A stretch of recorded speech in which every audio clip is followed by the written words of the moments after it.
Ya puede iniciar, doctor. Perfecto, muchas gracias, Gladys. Muy buenos días, queridos licenciados. Vamos a dar paso a la continuación de nuestra segunda clase virtual. El día de hoy vamos a abordar, complementando todo lo que hemos ido viendo en las clases prácticas, la reanimación inicial. Primero, ¿qué entendemos por reanimación cardíaca? La definición podríamos describirla como una serie de acciones o pasos vitales que mejoran la probabilidad de que un paciente sobreviva a un paro. Estamos hablando de un paro cardiorrespiratorio.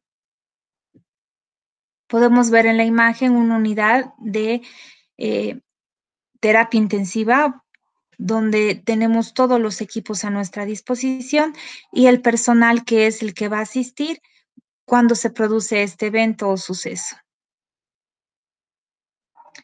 Los parámetros de detección temprana de signos de alarma.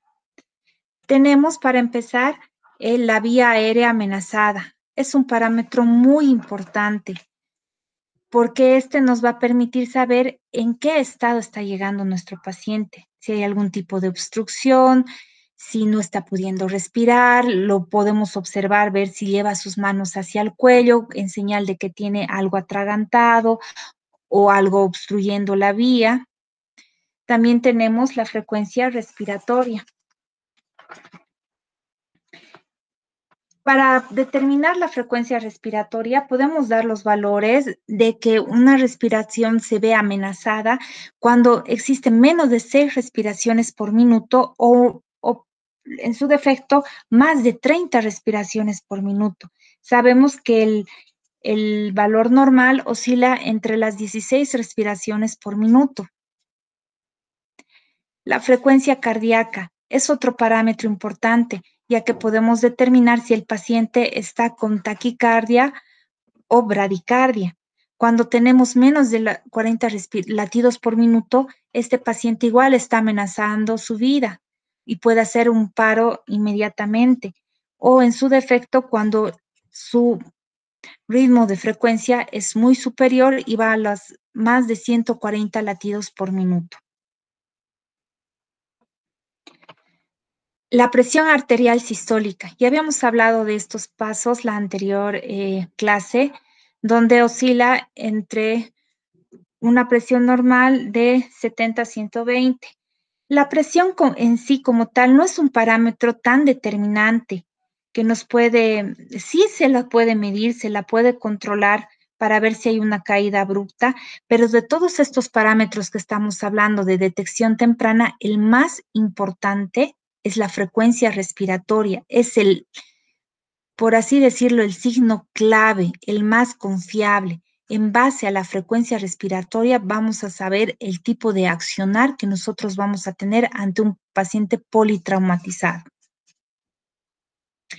Ahí tenemos los otros parámetros como la hipertensión arterial sintomática, la disminución del nivel de conciencia, como ya hemos hablado, se evalúa mediante la escala de Glasgow. También si el paciente va a convulsionar, igual es un signo de alarma.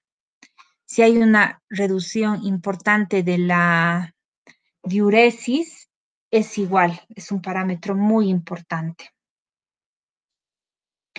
Este es un esquema que se lo utiliza en todo servicio de emergencia, donde todo el personal tiene una determinada función.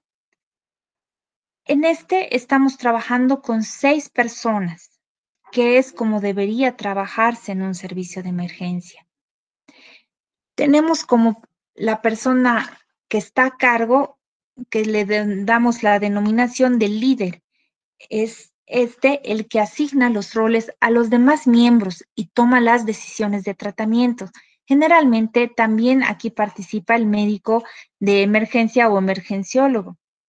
El líder va a supervisar, va a reevaluar el estado del paciente, va a indicar las intervenciones realizadas, los tiempos para realizar. También algunos hallazgos durante la evaluación. Todo eso es el líder el quien asigna y organiza a los demás miembros del equipo. Tiene una función muy importante. Podemos ver en nuestro gráfico en la parte inferior izquierda cómo es la posición que va a adoptar el líder. Es decir, al lado derecho de los miembros del miembro inferior derecho del paciente. La segunda persona que se tiene que ubicar en la cabecera del paciente es el encargado de la vía aérea. Es el que mantiene la vía aérea permeable y proporciona la ventilación. Esta persona es la encargada de ver si hay alguna causa de obstrucción, si necesita oxígeno auxiliar, va a supervisar la oxigenación y una adecuada ventilación. Ve si hay algún tipo de secreción gástrica, vómitos, para indicar si debemos lateralizar al paciente, hace una evaluación rápida. Si hay alguna obstrucción de lengua, revisa en un paciente comatoso especialmente, que puede ser la causa por la cual el paciente está entrando en obstrucción o paro. Si hay algún objeto extraño, eso principalmente lo evaluamos en niños, que son los que más tienen predisposición a introducir objetos extraños en la boca. El que realiza esta supervisión de vía aérea también verifica que no haya edema de glotis y se encarga de realizar la hiperextensión del cuello. Ya les he indicado en la clase práctica, y todos lo han hecho, cómo se debe hacer la hiperextensión del cuello, en qué posición nos tenemos que poner y cómo debemos traccionar.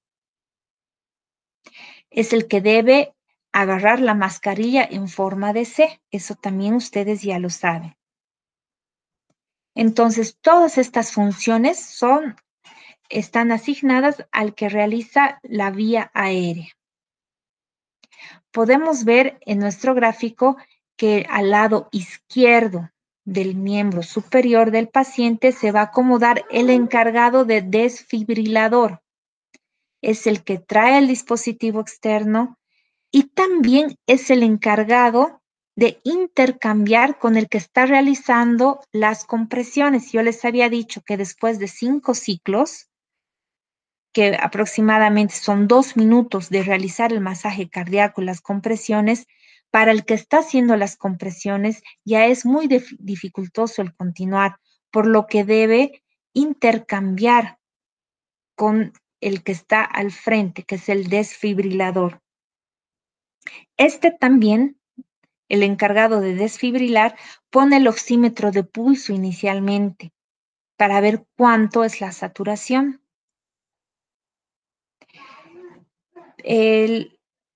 Ya les he indicado que se debe hacer en los ciclos de 30 ciclos de compresiones por 2 respiraciones. El encargado de desfibrilar revisa y monitoriza el monitor cardíaco. Cuando ha pasado este tiempo de 2 minutos o 5 ciclos por 2 respiraciones y no hay respuesta del paciente, lo que queda es aplicar el desfibrilador. Entonces él dice monitorizando y aléjense todos. Significa que va a cargar el equipo.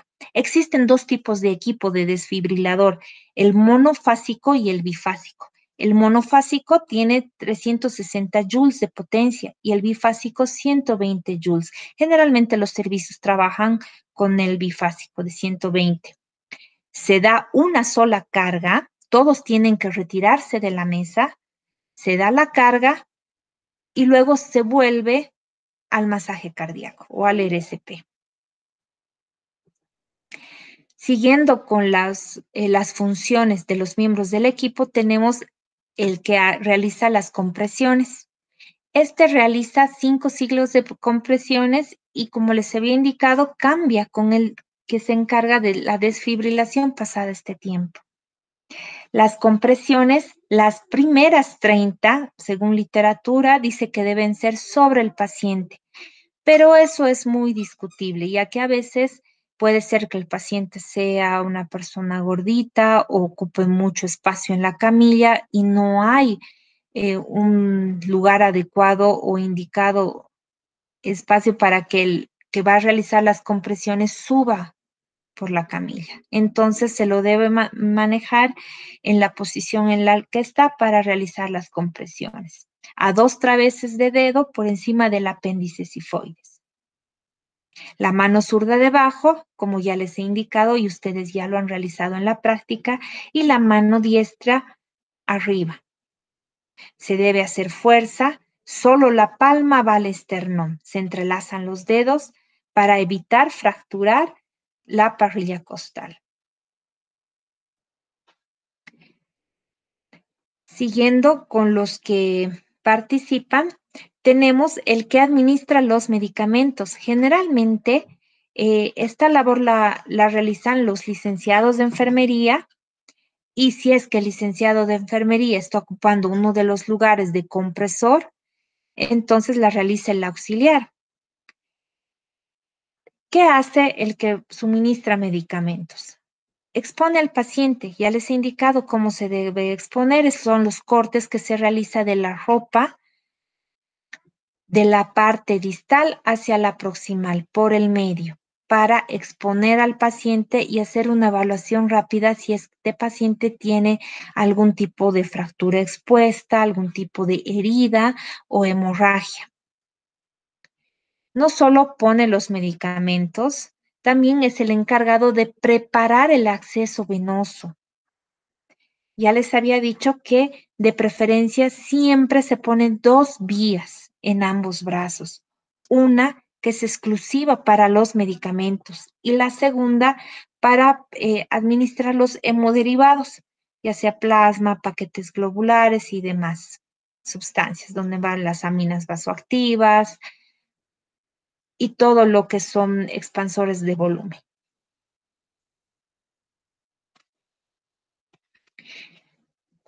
No solamente pueden participar estas 6 personas, también existe otra séptima que es el personal de registro, es el segundo al mando. En esta nuestra gráfica vendría a ser el que está con el relojito, que es el encargado de ver los tiempos en los que se están haciendo las demás maniobras y va anotando todo, el inicio de paro, si el paciente ha salido de paro, qué tiempo está demorando, es el que lleva el registro, es el segundo al mando del líder. Y por último, hay una última persona que puede hacer de circulante, es el que está en contacto directo con la familia, el que realiza la anamnesis a la familia para precisar las causas del suceso o el hecho, los antecedentes importantes de algún tipo heredero familiares o si toma algún tipo de medicación. También este circulante es el que realiza el llamado, ya sea un código rojo, código azul, un código blanco, y llama a los demás miembros del personal a la sala de emergencias. ¿Qué tiempo se debe reanimar un paciente? Para poder reanimar a un paciente tenemos que está en paro por lo menos 40 minutos. No nos podemos dar por vencidos a los primeros 15. Si no está funcionando, se debe seguir intentando.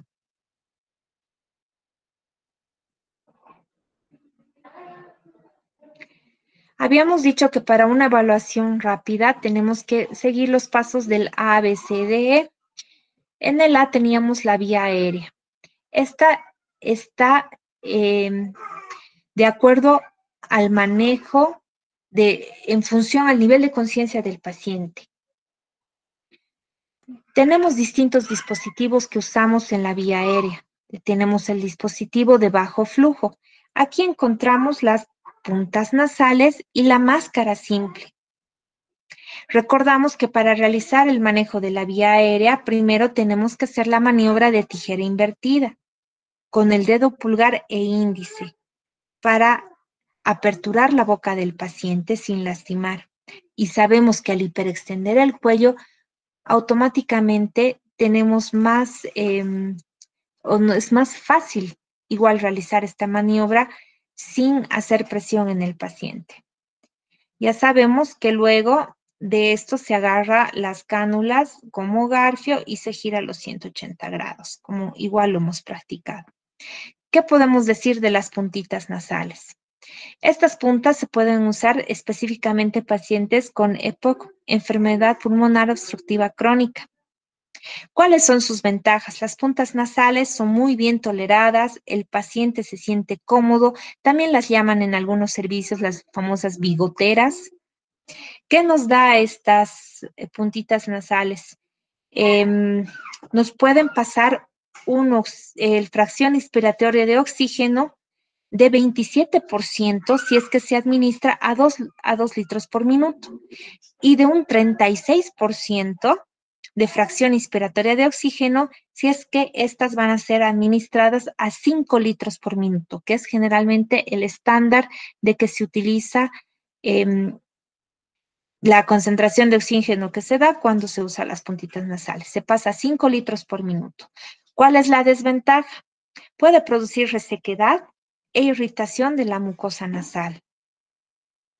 ¿Cuál es la ventaja? Es cómodo, bien tolerado por el paciente y puede alimentarse e hidratarse valiéndose por sí mismo. Las máscaras simples. También es un dispositivo de bajo flujo. La máscara simple tiene una perforación lateral que sirve para la salida de aire inspirado. Podemos ver en el dibujo a los costaditos de la máscara los orificios para la salida de aire. Aporta una fracción inspiratoria de oxígeno mayor que las puntas nasales, hasta un 70%. No es invasiva. ¿Cuál es la desventaja? Que el paciente no se puede hidratar ni alimentarse por sí solo, por vía oral, pero nos aporta una buena concentración. Repetimos entonces, mientras las puntas nasales nos da una concentración de 36% de fracción de oxígeno inspirado a 5 libras, la máscara simple nos da un 70% de fracción inspiratoria de oxígeno cuando se utiliza este dispositivo. La mascarilla con reservorio. Aquí entra la bolsa válvula mascarilla. Ya habíamos hablado de este dispositivo. Existe con reinhalación parcial y sin reinhalación parcial. ¿Cuál es la diferencia? La con reinhalación parcial, aparte de tener una bolsa frontal, tiene unos orificios de salida del CO2, a diferencia de la sin reinhalación parcial, que no tiene ningún tipo de salida de aire. No hay un recambio de aire. La con reinhalación parcial, que es la primera de la izquierda, aporta una fracción inspiratoria de oxígeno de 60 a 80%, pasando de 6 a 15 litros por minuto, tomando un promedio de 10 litros por minuto que se pasa. Y la bolsa válvula mascarilla sin reinhalación parcial no soporta un 80-100% de fracción inspiratoria de oxígeno, es la que más nos va a aportar, pasando a 10 litros por minuto. Entonces repasamos. La válvula o la mascarilla con reservorio con reinhalación parcial, que es la que tiene los orificios laterales, nos va a proporcionar un 80% de fracción inspiratoria de oxígeno. Y la sin reinhalación parcial nos da un 100%, ambas pasando a 10 litros por minuto. Estas son las mascarillas o dispositivos de bajo flujo. Ahora nos encontramos las de alto flujo. Estas no se las ve con mucha frecuencia. Generalmente están en los servicios de urgencia de tercer nivel, mejor equipados. Acá tenemos la mascarilla Venturi. Esta suministra oxígeno con mucha precisión. Se puede medir la cantidad de oxígeno que está ingresando. Existen de diferentes colores que son los que nos van a determinar el tamaño. Favorece la humidificación de oxígeno y permite la entrega de medicamentos en aerosol también. Esa es una de las ventajas que tiene este tipo de mascarilla.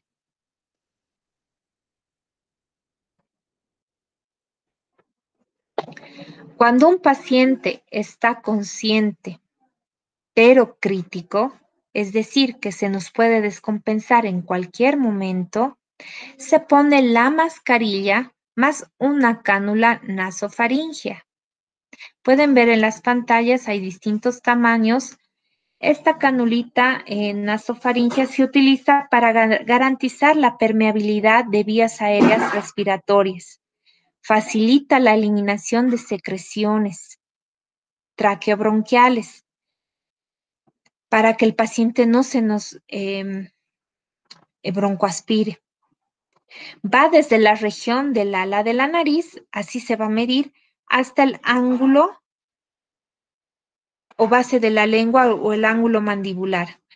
Midiendo del ala de la nariz hasta la mandíbula o el ángulo del mentón, de la mandíbula inferior, se puede ver qué tamaño vamos a usar en qué paciente. Generalmente, la estándar es el número 26, se mide en French. La número 26 es la que se usa como estándar. Entonces, esa es la correcta forma de medir de la nariz a la parte inferior de la oreja o el ángulo mandibular. Esto siempre y cuando el paciente está consciente, pero estamos viendo que se está poniendo en un estado más crítico, es decir, descompensando. Entonces, no podemos arriesgarnos a que se pueda broncoaspirar. Si el paciente está inconsciente, vamos a utilizar la cánula de Guedel. Esta es la que hemos usado en nuestra práctica. Recuerdan que les dije habían de diferentes formas, tamaños y colores. Generalmente, como ustedes ya lo saben, la que utilizamos en el varón es la número 5, que es de color rojo.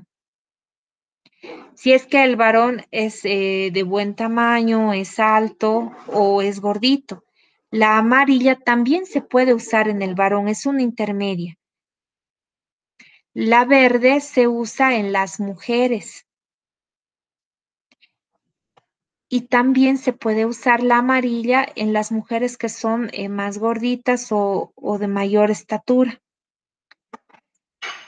La cánula blanca se utiliza en los adolescentes. Acá tenemos la imagen como adultos pequeños de 90 milímetros, mire. La cánula negra, celeste y rosada se utiliza en edad pediátrica. Es decir, de la negra a la rosada, que la negra tiene la numeración de 1, la celeste de 0 y la rosada es ya para bebés neonatos con doble 0, es todo de uso para pediatría. En cambio, la blanca es para adolescentes, la verde es para mujeres, la amarilla es un intermedio, se puede usar en ambos dependiendo el tamaño del paciente o la paciente, la roja en varones y existe una azul que es la que se usa en adultos de talla mayor. Para calcular el tamaño adecuado, tomaremos como medida de referencia desde la comisura vocal hasta el lóbulo de la oreja del paciente. Como pueden observar, es la misma forma que ya les había indicado durante la clase práctica. Se agarra como garfio entre los dedos índice y medio.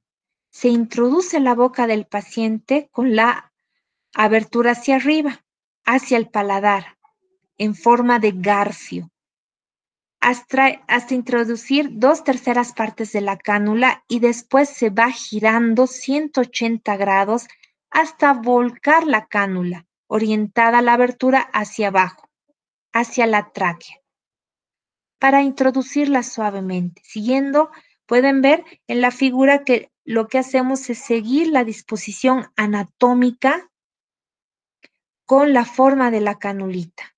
Por eso la introducimos de un lado, se va girando lentamente 180 grados y adopta perfectamente la forma anatómica que tenemos de la orofaringe. Esta canulita de Gödel es un tubo curvo semirrígido que nos va a permitir liberar la vía aérea, impidiendo que la lengua y la mucosa o los músculos faríngeos obstruyan nuestra vía. Vamos a continuar con otros dispositivos. Tenemos el tubo endotraqueal. Antes vamos a ver un videíto en esta de acá. Sobre la cánula de Gödel, ustedes ya la saben poner porque la hemos practicado, pero en el paciente consciente crítico que se pone la mascarilla más la cánula nasofaringea, esta no la hemos podido practicar, no la teníamos, pero yo les voy a mostrar en un video, por favor. Mm, por favor, Gladys, me va a indicar si es que está proyectándose bien el video.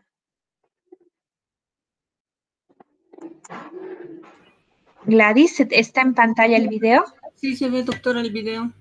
Ya, perfecto. Entonces pueden observar, por favor, licenciados, esta es la cánula.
Vamos a volver a nuestra clase. Por favor, me indican si seguimos presentando y puede, si está en pantalla, la diapositiva. Sí, doctora, se ven las diapositivas, se ven. Muchas gracias, Gladys. Esa es la forma de poner una adecuada cánula nasofaringea en el paciente de emergencias. El tubo endotraqueal.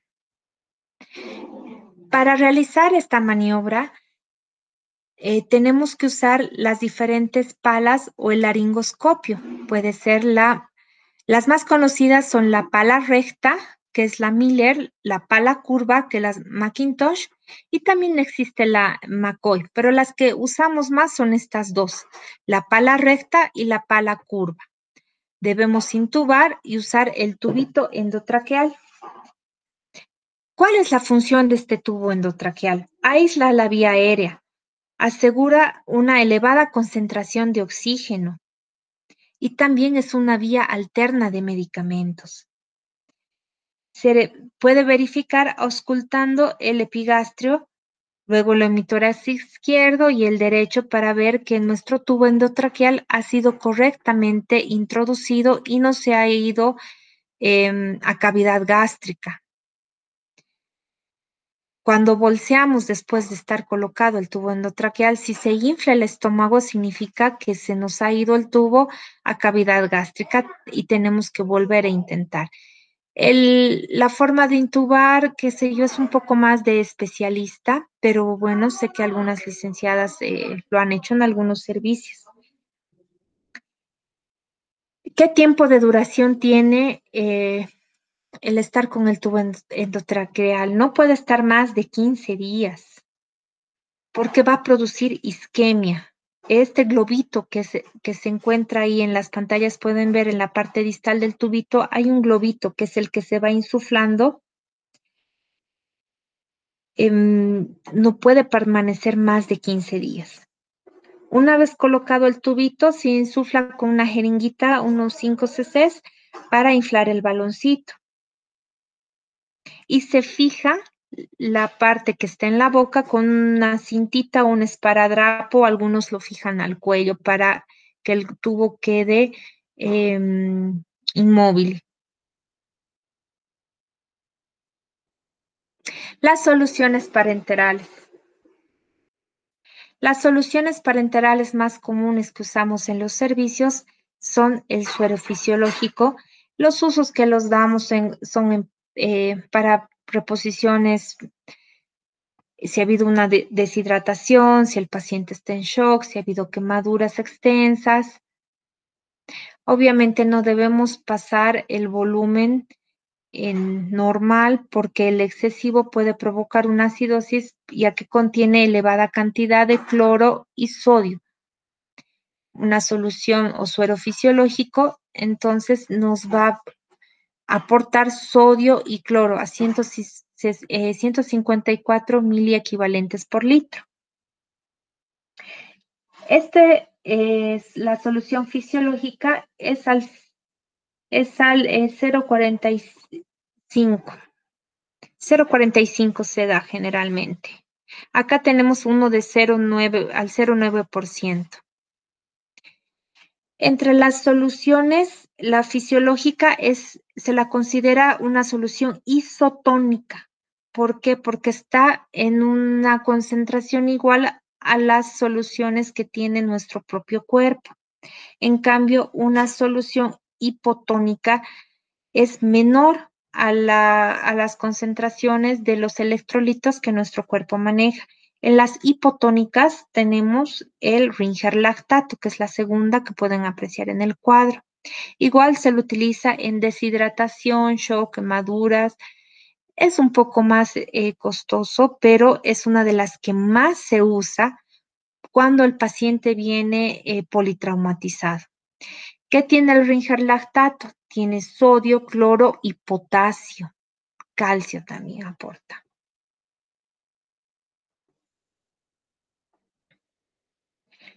La siguiente solución que tenemos es el suero glucosado o la dextrosa. Es una hipertónica. Esto se da cuando hay una deshidratación hipertónica, cuando ha habido excesa sudoración, no ha habido ingesta de líquidos, generalmente los niños con diarreas, que se han deshidratado demasiado, cuando hay vómitos, cuando está en shock, cuando hay hemorragias, se puede usar este suero.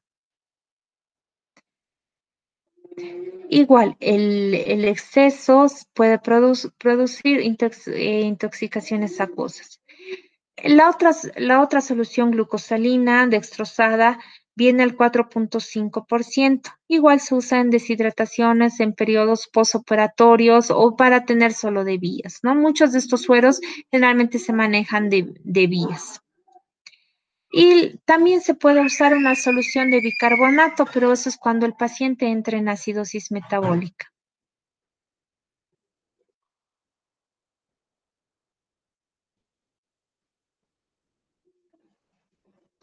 La monitorización electrocardiográfica, siguiendo con el ABC,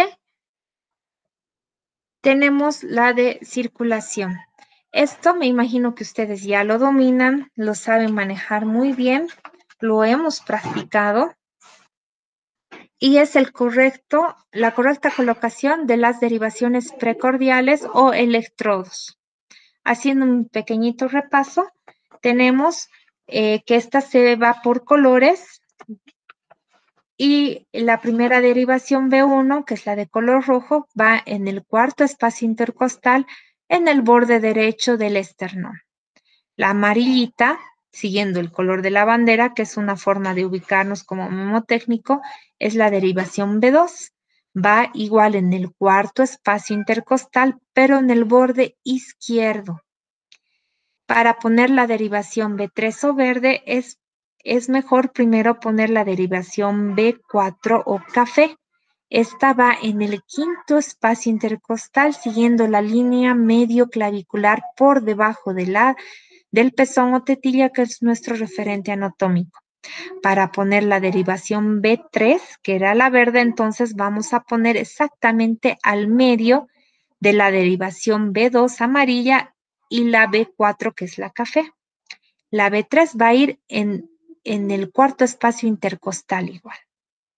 La derivación B5 o negra va a nivel del quinto espacio intercostal sobre la línea axilar anterior. Y finalmente la derivación B6 o lila va igual en el quinto espacio intercostal sobre la línea axilar media. Este es el patrón más común que usamos de monitorización para electrocardiografía. Ya les había comentado que tenemos otro tipo de formas de poner los monitores. A veces no todos los existe el mismo en los servicios de emergencia. Esta es otra. Esta es según la EIC, que es la Comisión Electrónica Internacional, donde tenemos el electrodo. Este es de 5, 1, 2, 3, 4, 5, la que está en su pantalla al lado izquierdo. Y se pone de la siguiente manera. El rojo va en la línea medio clavicular derecha. La amarilla va en el lado izquierdo bajo la línea medio clavicular izquierda. La blanca va en la parte lateralizada del tórax, justamente por debajo del pezón o tetilla. El lado izquierdo va la verde en el margen costal izquierdo y la negra en el margen costal derecho. Hay otra que es según la AHA, que es Asociación Americana del Corazón, que maneja, la disposición es casi igual, pero maneja diferentes colores. Igual la blanca va a adoptar en la línea medio clavicular derecha, la negra va a adoptar por debajo del hombro en la línea medio clavicular izquierda. Esta que no tiene colores en la parte central lateralizada del tórax. Si es que ustedes ven las derivaciones, una que no tiene color viene a ser que puede ser según la AHA estos electrodos. La rojita va en el margen costal izquierdo y la verde en el margen costal derecho. Podemos ver que solo cambian las disposiciones y del lugar, pero es lo que yo les había hablado en clases, que podemos encontrar diferentes formas de poner los electrodos. No significa que está mal, pero en el que más nos guiamos es en esta, ¿no? Que es la forma clásica. Si ustedes pueden poner estas derivaciones, lo pueden hacer en cualquier otro lado y es la forma más fidedigna de poder tener los controles con el electrocardiograma y para que los pueda interpretar el médico si es que el paciente va a entrar en una taquicardia, una taquiarritmia, en una fibrilación, en un flutter.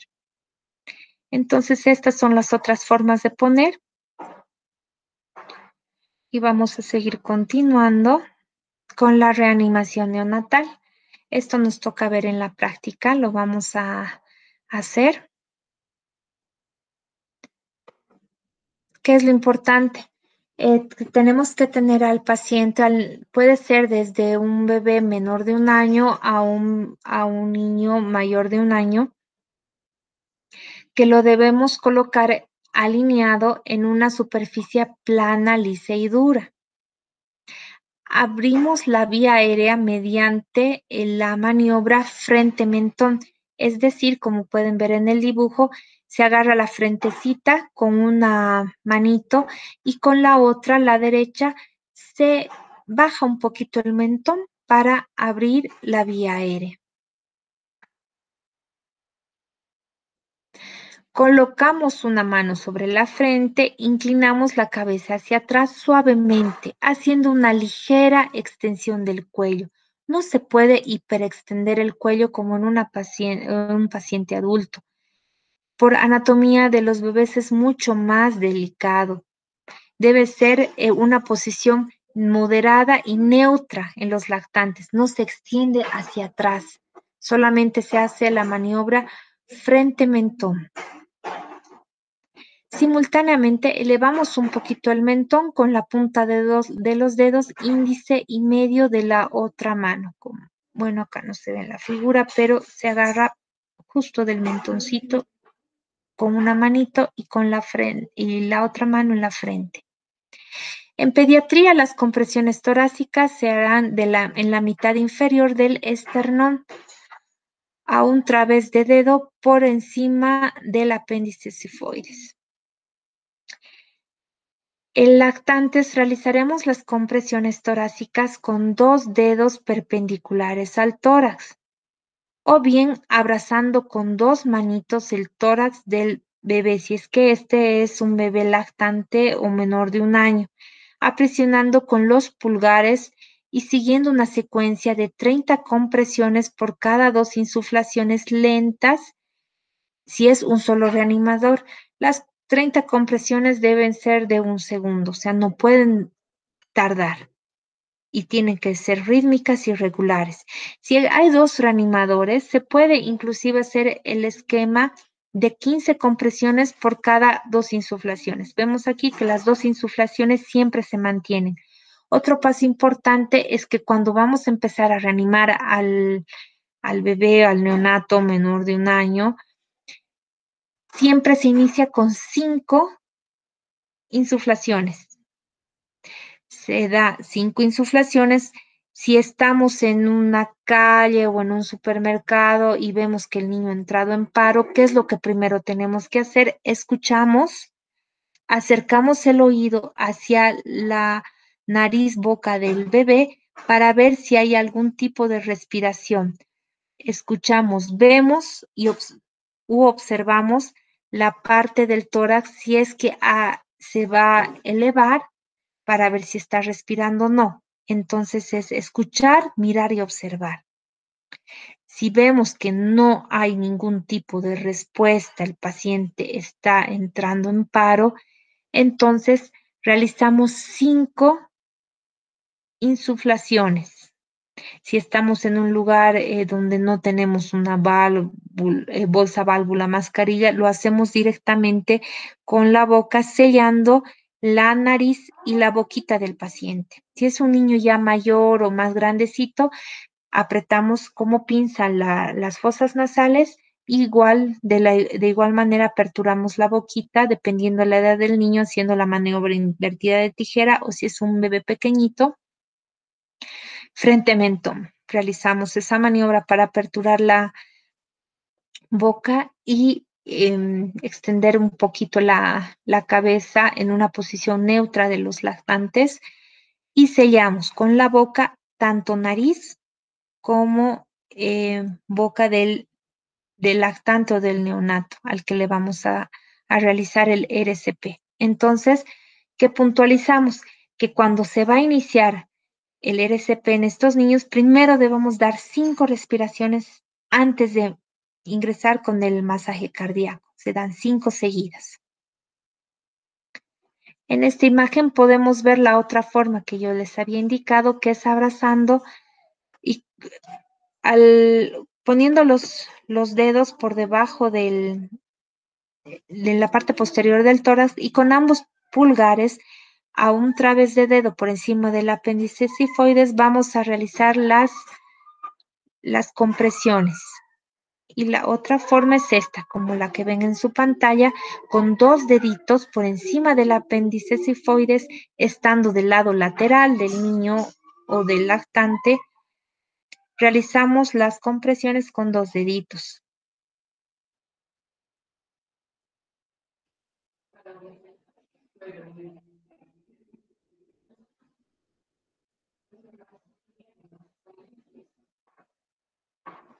El perfil epidemiológico de la atención de emergencias.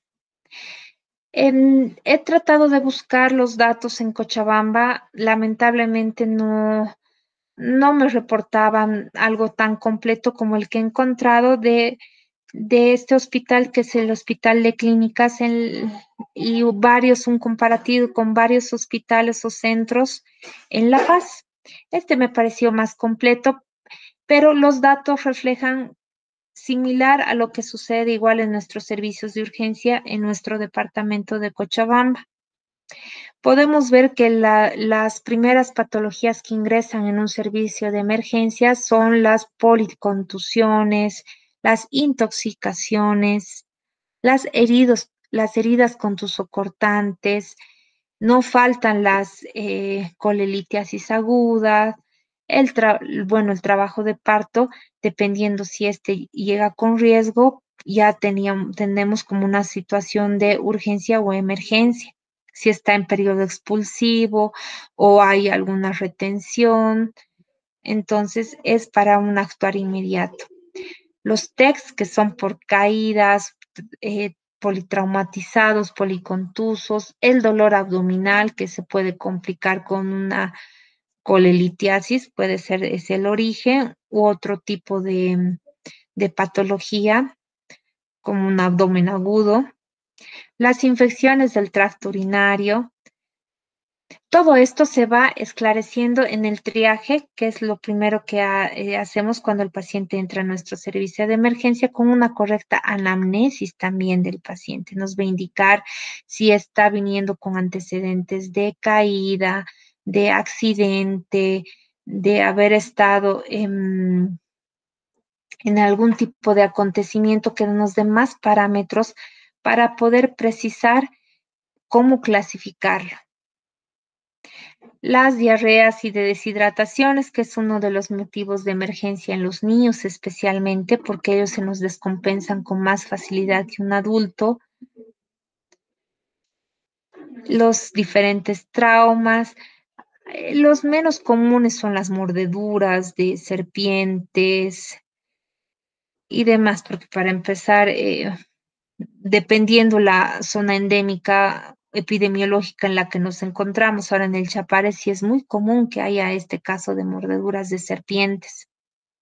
Las faringitis, las convulsiones que generalmente son en niños, en las edades principalmente de neonatos, que por una fiebre nos pueden hacer una convulsión.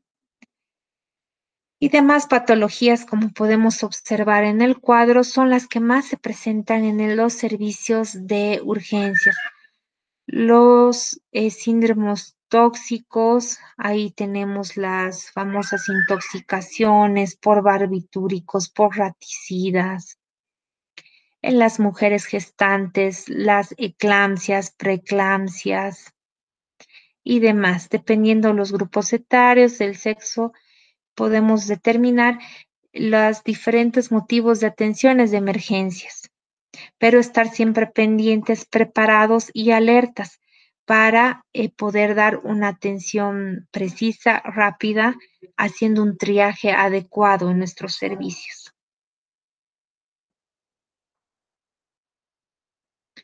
Entonces, un 30% de las atenciones en la sala de emergencias, según el anterior cuadro, es de trauma.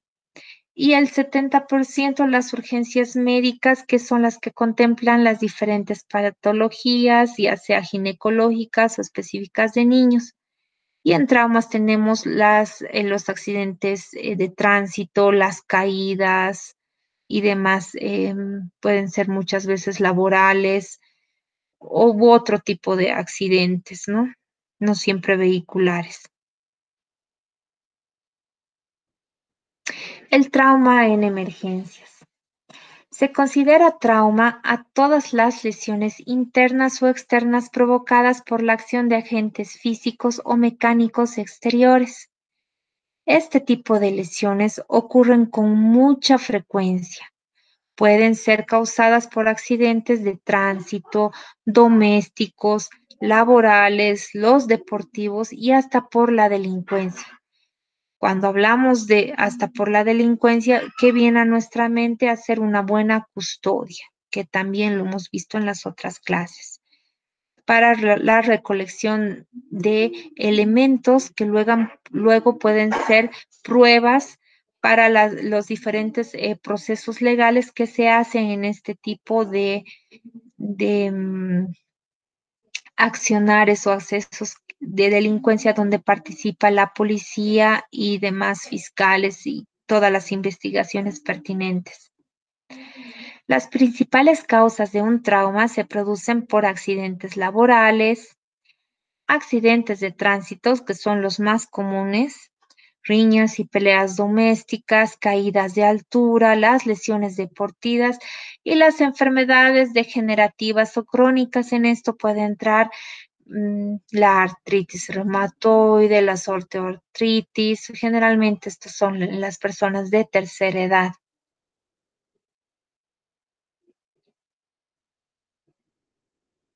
Un poquito aquí podemos ver en las imágenes lo que habíamos indicado de los accidentes laborales, que generalmente son por falta de medidas de seguridad, que atentamos con nuestra vida, el simple hecho de no usar un casco, los que realizan el cableado, que no se ponen los cinturones de seguridad, los accidentes de tránsito que están en el día a día, los que no usan casco en las motocicletas y demás tipos de traumas, caídas.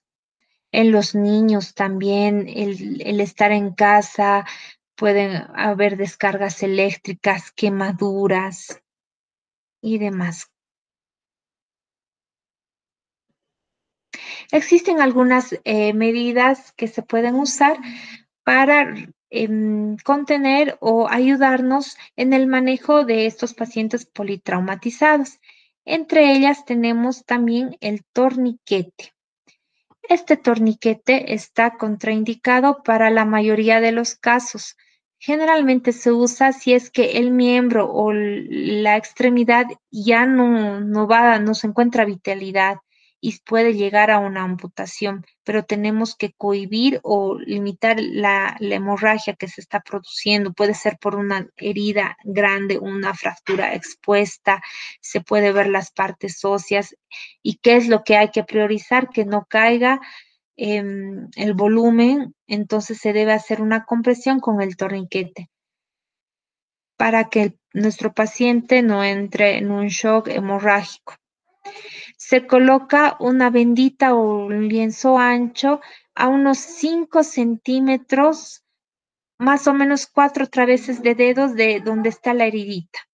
Se dan 2 vueltitos alrededor de la extremidad. Se puede usar un lápiz o algo que nos permita, una ramita, un tubito que nos permita con ese girar. Se hace un nudo simple, se coloca, ya les había dicho, una varita, un lápiz, lo que tengamos a mano sobre el nudo, y se realizan 2 nudos más sobre el mismo para fijarlo bien. Se gira lentamente hasta cohibir la hemorragia. Tampoco se lo puede dejar mucho tiempo, ya que se lo debe soltar y volver a realizar esta maniobra cada 5 minutos, ya que la extremidad se nos puede necrosar y ya con eso es una pérdida. Ya no se la puede muchas veces revitalizar. Este torniquete se utiliza solamente en caso de que el sangrado no va a cesar y que la situación esté poniendo en riesgo la vida del paciente. Porque si fuese solo por ejemplo, una herida abierta, se puede comprimir con una gasita y hacer una presión.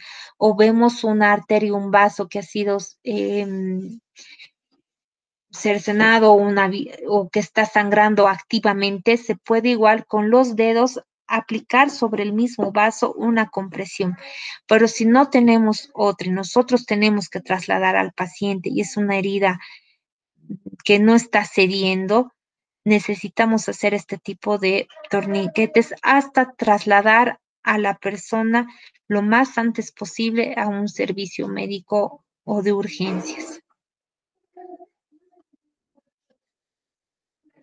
Entre otras de las técnicas que nos ayuda en un paciente politraumatizado son los vendajes que ustedes lo deben manejar el día a día.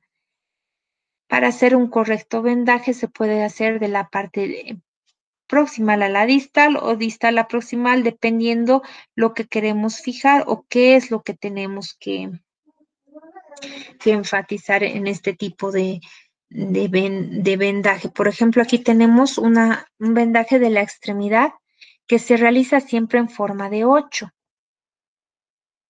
Podemos ver cómo se va envolviendo ya sea de un lado derecho y luego del lado izquierdo, fijando siempre en la muñeca.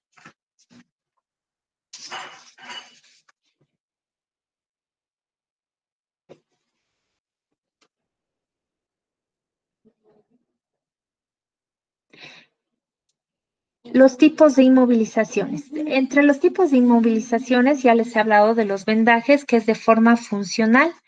También tenemos los vendajes compresivos, las férulas u ortesis y la inmovilización completa o yeso. El vendaje blando funcional es el que hemos visto en la imagen, que nos da una protección y cobertura de estructuras anatómicas mediante elementos no rígidos, que se fija la articulación, los músculos, ligamentos, tendones y la cápsula articular. El material se usa la venda de gasa, se puede usar un algodón o vendas no extensibles. La indicación es la compresión de masas. Aquí podemos ver que se debe vendar cuando queremos fijar sin lastimar, cuando no hay un edema presente y solo tenemos que proteger las estructuras anatómicas de músculos, articulaciones, ligamentos o tendones. También la cápsula articular.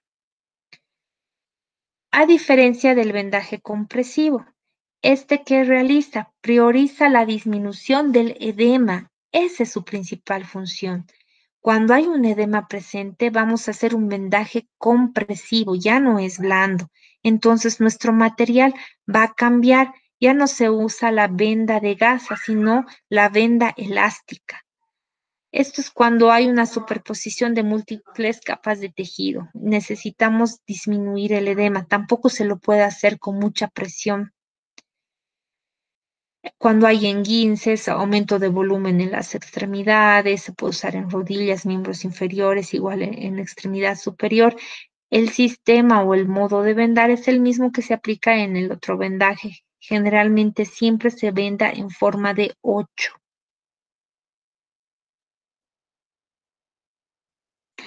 Las ferulitas u ortesis son dispositivos externos que se aplican al cuerpo para modificar aspectos funcionales o estructuras del sistema musculoesquelético, incluyendo los aparatos que son las férulas o soportes blandos.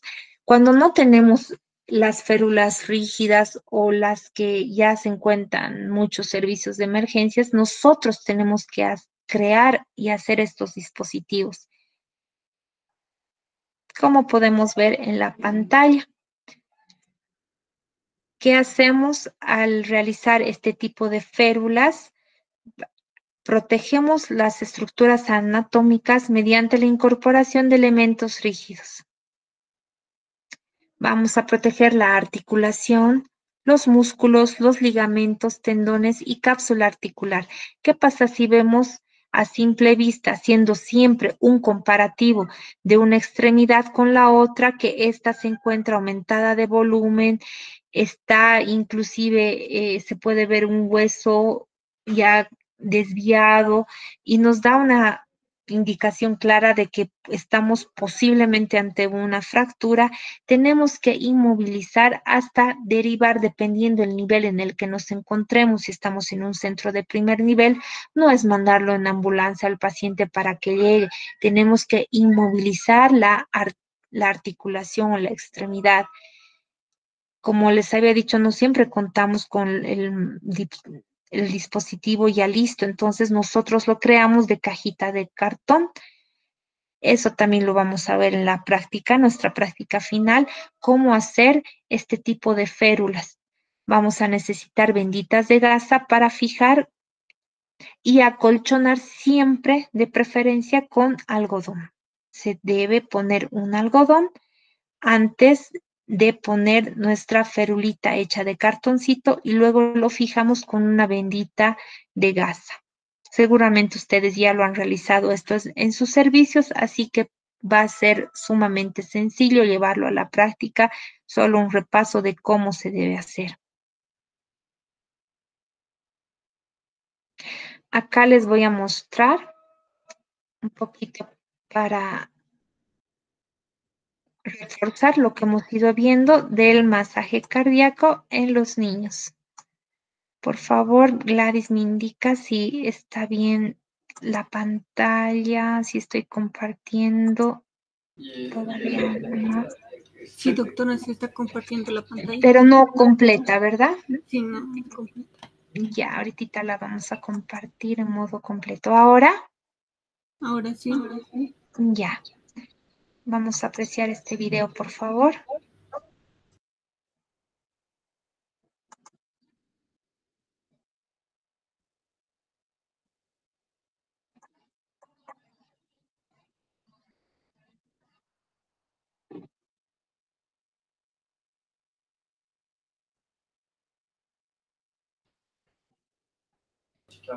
Está sin sonido, doctora.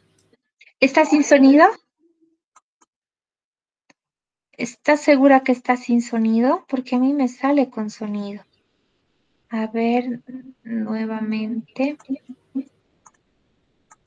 Ahora,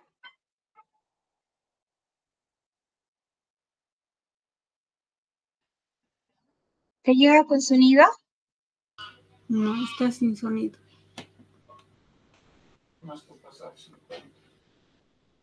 Pero está saliendo con sonido y está todo prendido acá el sonido. ¿Por qué no está saliendo?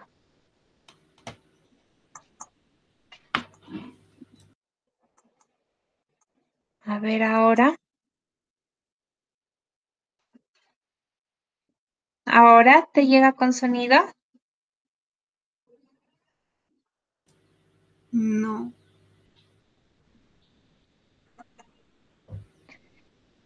Qué extraño. A ver, voy a volver a... ¿Por qué está sin sonido? Si nos sale que todo... Nada.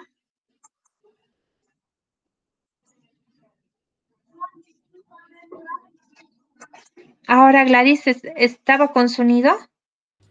sí, suave, Ahora pero sí. Tal vez es en tu computadora que hay que aumentar porque de mí está con fuerte sonido. A ver, voy a seguir proyectando.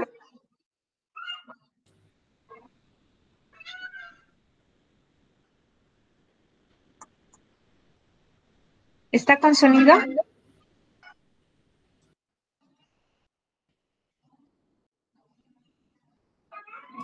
sí, Ujú.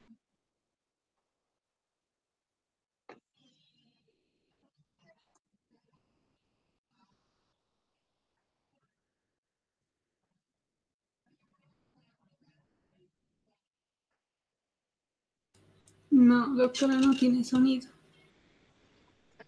¿Hay sonido? No, no tiene.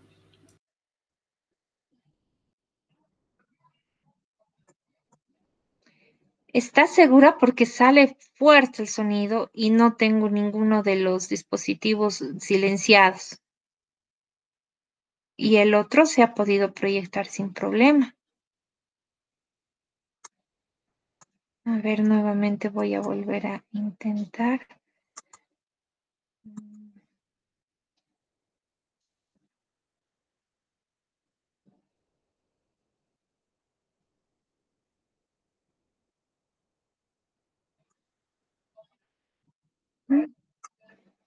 Ahora,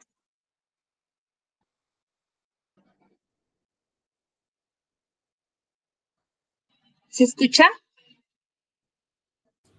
No, doctora, no se escucha ningún sonido, ¿no? Pero aquí sí, con claridad. Usted habla, todo se escucha, pero el video no tiene sonido. Qué extraño. Mm, pero se ve, se logra ver la pantalla y aquí no está nada silenciado. Y ha salido y he vuelto a entrar para... Qué extraño. ¿Y llegó a escucharse en algún momento o bajito o directamente nada? ¿Puede volver a compartir otra vez? Tal vez lo Ya, sale y vuelve a compartir.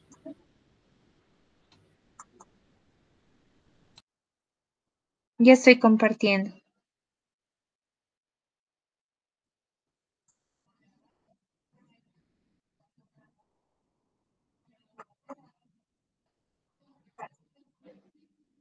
Ah, no. ¿Se estaba escuchando?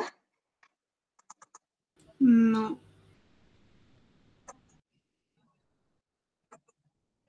Nada. ¿Se pudo escuchar? Ahorita lo he silenciado no recién. tiene, no tiene sonido el video. Voy a corregir, pero me parece raro porque ya lo he vuelto a descargar y aquí sale con sonido sin problema. Y el otro video que he compartido ha salido igual sin problema, ¿verdad? Sí, ahora sí. A ver, voy a volver a entrar a la plataforma. Está presentando, dice. A ver, dejar de presentar. Ahora voy a volver a presentar toda la pantalla, compartir y mi video. Ahora,